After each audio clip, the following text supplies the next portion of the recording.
Bakit Magre-resign na daw. nasa government kayo? Magre-resign na daw. Grabe.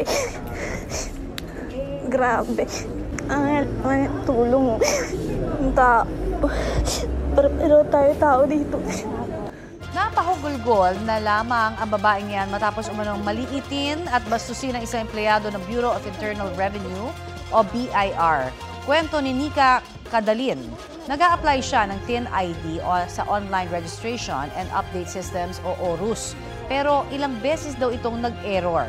Nang pumunta siya sa tanggapan ng BIR sa Novaliches, nainis umano ang empleyadong humarap sa kanya dahil hindi siya dumaan sa ORUS.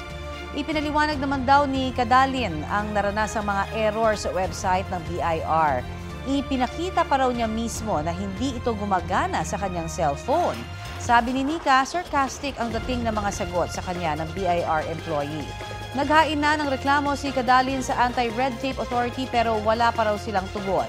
Ayon naman sa BIR Novaliches, nag-leave na ang inireklamong empleyado mula nang mangyari ang insidente at terminated na siya sa trabaho simula bukas.